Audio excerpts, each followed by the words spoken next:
The U.S. Senate is not a place surprises usually happen. It is where legislation goes to cool, where things are debated and planned and votes are counted and recounted before bills get anywhere near a vote. So this afternoon, all the C-SPAN geeks here at this show just about had cardiac arrhythmia in our newsroom when Senate Majority Leader Harry Reid took to the Senate floor to sort of suddenly and unexpectedly call for a vote on the Defense Authorization Bill, the bill to fund the military, the National Defense Authorization Act. It is passed every year.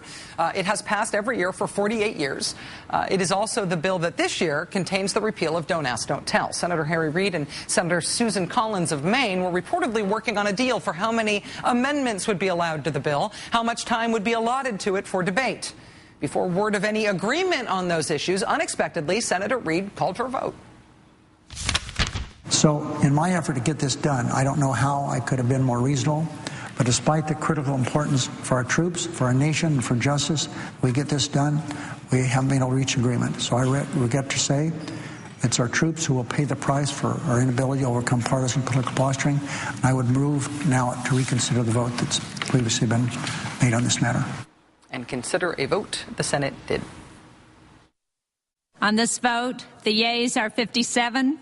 The nays are 40, 3/5 of senators duly chosen and sworn not having voted in the affirmative. The motion is not agreed to. 57 to 40. It failed because majority doesn't rule in this version of the Senate. The Republicans filibuster everything, so only overwhelming supermajorities can vote to do anything. 57 votes doesn't buy you enough. Senators like Democrat Joe Manchin and Republicans Scott Brown, Lisa Murkowski, John Ensign, George Voinovich all voted no today, despite previous indications that they'd at least consider voting for repeal. The lead Republican negotiator, Susan Collins, did vote for repeal. Arkansas Democrat Blanche Lincoln did not vote at all. Like us, she was caught off guard as well. She was at the dentist office. She couldn't make it back to the Senate in time, though she says if she had, she would have voted for repeal. What now? Is the repeal of Don't Ask, Don't Tell dead? Is that it? The answer is maybe yes, maybe no, but mostly just maybe. At a press conference following the vote, Senator Joe Lieberman of Connecticut said that he would like to pursue the repeal as its own bill, separate from the defense bill, in this lame duck session. Senator Lieberman also said he had the support of Mr. Reid to use a procedure mysteriously called Rule 14. Rule 14 allows a bill to go straight to the floor bypassing the normal committee process, which means it might actually still have time to pass. Might have time to pass as a standalone bill. Now, of course, it would have to pass the House as well. This is a whole new idea. It's previously been attached to the defense bill. Now they're going to separate it out and do it as a standalone thing.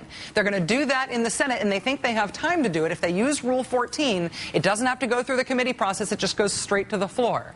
The Senate says if they do it in the right order, if they do it with the right things having been agreed to, they think they've got the 60 votes to pass repeal. So it could pass the Senate if all those things fall into place.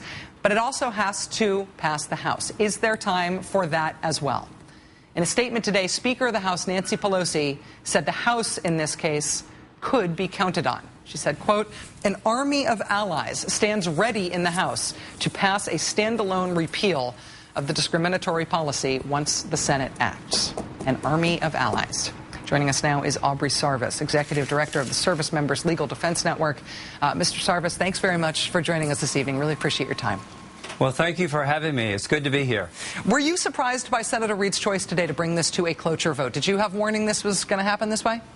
I was not surprised. Look, repeal advocates have been asking the majority leader to bring this bill to the floor of the Senate for months.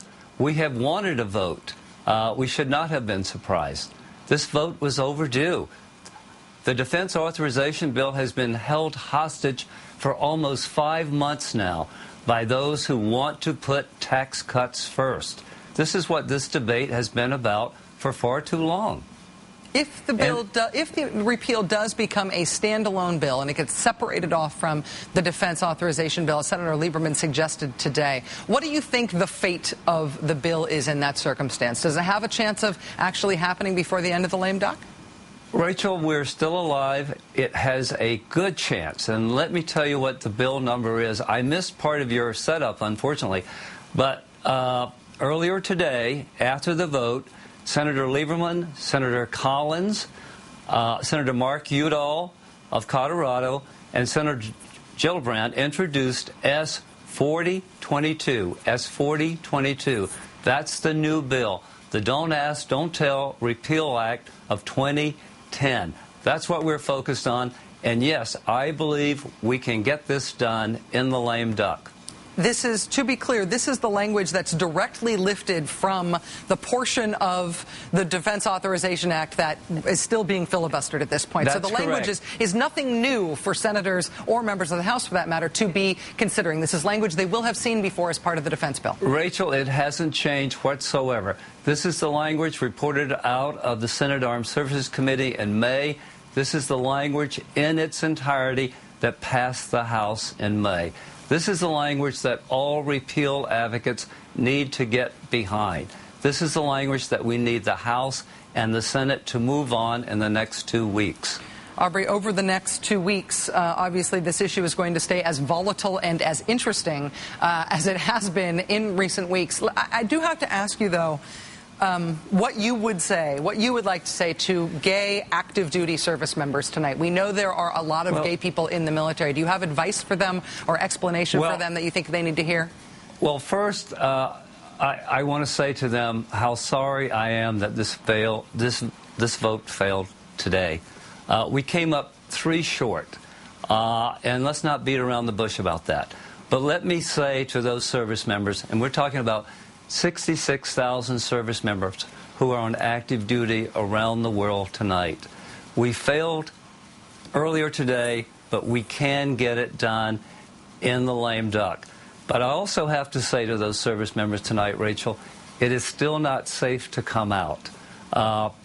Unfortunately, you must continue to be silent about your sexual orientation, or you face the real possibility that you could be discharged under Don't Ask, Don't Tell. But I pledge to them that we will work over the next 2 to 3 weeks to make this happen. And I call upon the House and the Senate to honor these service members by making this a priority. I call upon the House and the Senate, do not go on your holiday vacation until you get this done. You owe this to these service members. Aubrey Sarvis, Executive Director of the Servicemembers Legal Defense Network. Mr. Sarvis, thank you so much for your time tonight. Appreciate it. Thank you very much, Rachel. Still to come tonight, some incredible and rather jarring footage of the riots today. Riots in London. Riots in which, I'm not kidding, Prince Charles and his wife Camilla got caught up in the middle of the riots. That is ahead. Watch this. Off with their heads! Off with their heads! Off with their heads!